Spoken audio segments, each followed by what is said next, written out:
কিছুদিন আগে বিপি নুরের উপর প্রকাশ্য দিবালোকে নৃশংসভাবে তার উপর আক্রমণ করেছে সেনাবাহিনী এবং পুলিশের মাধ্যমে। এর মাস্টারমাইন্ডকে এর পিছনে কার হাত রয়েছে এই বিষয়ে আজকে আলোচনা করব। সম্পূর্ণ ভিডিও দেখার অনুরোধ রইল। বিগত সরকার শেখ হাসিনা থাকতেও মনে করেন এভাবে একটা দলের প্রধানকে প্রকাশ্য দিবালোকে নৃশংসভাবে হত্যার প্ল্যান করে এভাবে আক্রমণ করা হয় নাই। এই হলো ফার্স্ট আক্রমণ হয়েছে, ছোটোখাটো আক্রমণ হয়েছে, তাদেরকে জেলে নিছে, তাদেরকে রিমান্ড দিছে, ঠিক আছে, কিন্তু এইভাবে তারা আক্রমণ করছে, এর পিছনের হাত কার এই বিষয়ে আলোচনা করার আগে আপনারা প্রথম কয়েকটা স্ক্রিনশট দেখেন। এক নম্বর হইল বাংলাদেশে হাত পাকা, যেটা মনে করেন ইসলামী আন্দোলন, তাদের স্ক্রিনশট দিতেছি দেখেন। তাদের মানে বিজ্ঞপ্তিতে জানাইছে যে ভেরিফাই ফেসবুক পেজতে জানানো হয়েছে বাংলাদেশে শেখ হাসিনা মানে শেখ হাসিনারও দোষারোপ করা হয়েছে এবং আইন শৃঙ্খলা বাহিনীকেও দোষারোপ করা হয়েছে। তারপরে আপনারা আরেকটা স্ক্রিনশট দেখেন বাংলাদেশ জামাত ইসলামের স্ক্রিনশট, তারাও কিন্তু বাংলাদেশের আইন শৃঙ্খলা বাহিনী এবং শেখ হাসিনার উপর দোষারোপ করছে। তারপরে এনসিপির একটা দেখেন, এনসিপিরা তারা কী করছে, ভারতেরও দোষ দিছে, শেখ হাসিনার দোষ দিছে এবং আইন শৃঙ্খলা বাহিনীরও দোষ দিছে। তারপরে বিএনপির একটা স্ক্রিনশট দেখেন, তারার ফেসবুক ভেরিফাই ফেসবুক পেজের মধ্যে স্ট্যাটাস দিছে, এর মধ্যে মনে করেন কেউরও দোষ দিচ্ছে না, আইন শৃঙ্খলা বাহিনীরও দোষ দিচ্ছে না, সেনাবাহিনীর কোনো কিছু দোষ দিচ্ছে না, আওয়ামী লীগেরও দোষ দিচ্ছে না, ভারতেরও দোষ দিচ্ছে না। তারপরে বর্তমানে বিএনপির যে নেতা প্রেসিডেন্ট হইব ভবিষ্যতের প্রেসিডেন্ট তারেক রহমানের স্ক্রিনশটটা দেন, তিনি ইংলিশে মানে বিজ্ঞপ্তি দিচ্ছে। আমি আবার সেট জিবির মাধ্যমে বাংলা করছিলাম, তো বাংলা স্ক্রিনশটটা দিতেছি দেন।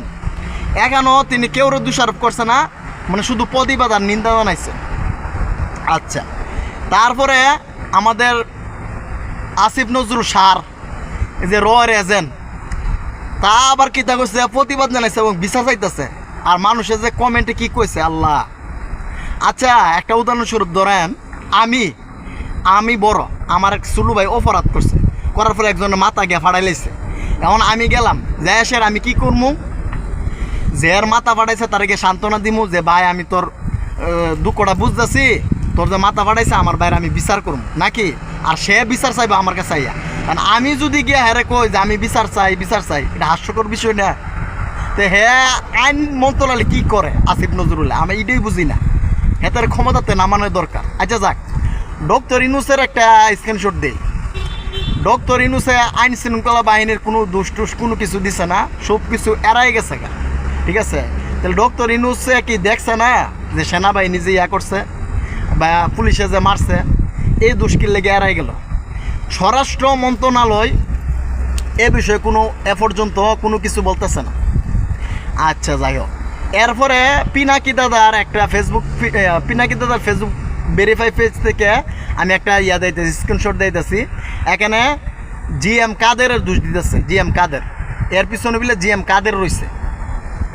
তাইলে জিএম কাদের এমন কি হয়ে গেল গা, হে কইছে আর সেনাবাহিনী আয়া গেল গা। সেনাবাহিনী তো মেন যে কোনো একজনে কইছে, ঠিক না, এর পিছনে ওয়াকাররা হাত আছে। আচ্ছা, আর সরকারে কইতেছে কি এটার বিচার করব, আপনারা দেখেন এটার কোনো বিচার হইব না। এর পিছনে হাত বিএনপির রয়েছে। কেমনে রয়েছে বিএনপির, যে সময় সরকার গঠন করা হয়েছে ওই সময় বলছে কি ওয়াকাররা বাদ দেওয়ার লাগিয়া, বিএনপি ওই সময় কইছে না ওয়াকাররা বাদ দেওয়া যেত না। এই অকারে ঘটনাটি ঘটাইতেছে। স্বরাষ্ট্র মন্ত্রণালয়ের মধ্যে পুলিশ কন্ট্রোল রুম, সেনাবাহিনী কন্ট্রোল রুম আছে, ওইখান থেকে কোনো কিছু বলা হয় নাই। যদি বলা না হয় তাহলে জিএম কাদের কি হে বললো সেনাবাহিনী আইব, তো অবশ্যই ওয়াকারের কাছে কইছে, ওয়াকারের শেল্টার দিছে। এইগুলো মনে করেন সরকারে যে বিচার করব কোনো কিছু হইতো না। কারণ ডক্টর ইউনূস খান মনে করেন মানুষের কথা মানে যে যেটা করতেছে না করতেছে এটা দেখতেছে, কিন্তু এটার কোনো প্রতিবাদ করে না, ও শূন্য হয়ে যা দেখেই যা। একটা ঘটনা কই, শেখ হাসিনা কীভাবে এ দেশটা মানে আইন শৃঙ্খলা বাহিনী দিয়া এবং এ দেশটাতে কীভাবে উলটপালট করতে চাইতেছে।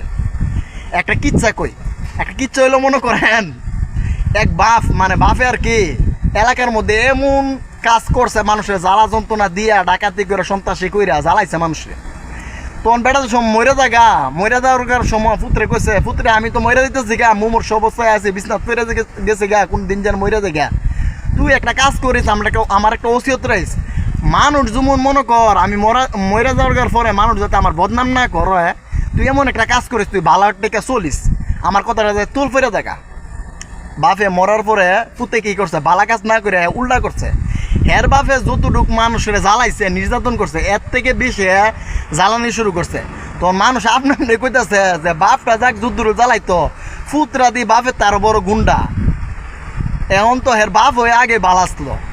তখন মানুষ কইতাছে না। তো শেখ হাসিনা চাইতেছে কি জানেননি, বর্তমানে পরিস্থিতি এমন করার লাগে মানুষ যাতে নিজের মুখে যে না আগে আওয়ামী লীগই বালাসলো, আওয়ামী লীগই বালাসলো এবং আওয়ামী লীগরা যে সাপোর্ট করে এই খেলাটা খেলতেছে। কারণ শেখ হাসিনা কিন্তু আন্তর্জাতিক প্লেয়ার রাজনীতির লেগিয়া, আর ডক্টর ইউনূস হইল আন্তর্জাতিক প্লেয়ার রাজনীতির লেগে না, তিনি অন্য অন্য দিক দেয়া আন্তর্জাতিক। কিন্তু শেখ হাসিনা হইলো আন্তর্জাতিক প্লেয়ার, হইলো রাজনীতির দিক দেয়া। এ খেলা খেলতেছে, কিন্তু ডক্টর ইউনূস চুপ করে বয়ে দিছে।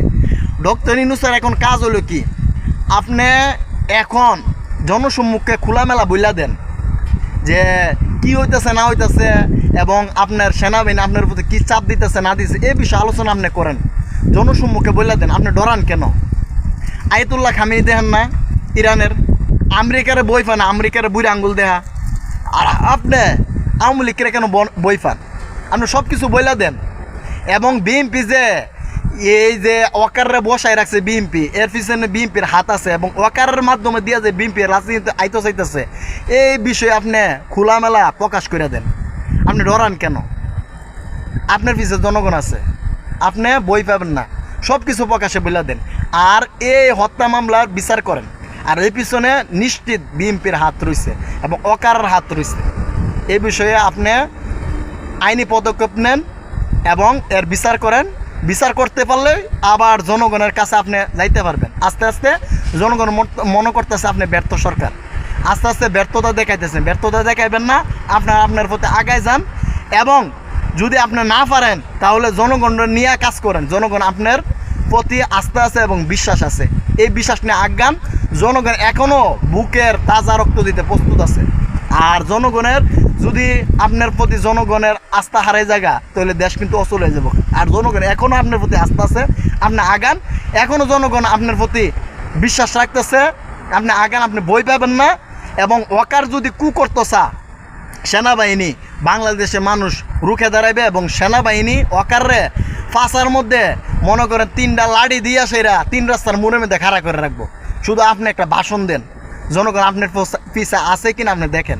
ডক্টর ইউনূস সাহেব, আপনি দেশ সুন্দরভাবে চালান। আমরা চাই আপনি আরও থাকেন, ক্ষমতা সুন্দরভাবে চালান, আপনি নিজের ব্যর্থতা প্রকাশ করবেন না। ধন্যবাদ, ভালো থাকবেন। আসসালামু আলাইকুম ওয়া রাহমাতুল্লাহি ওয়া বারাকাতুহু।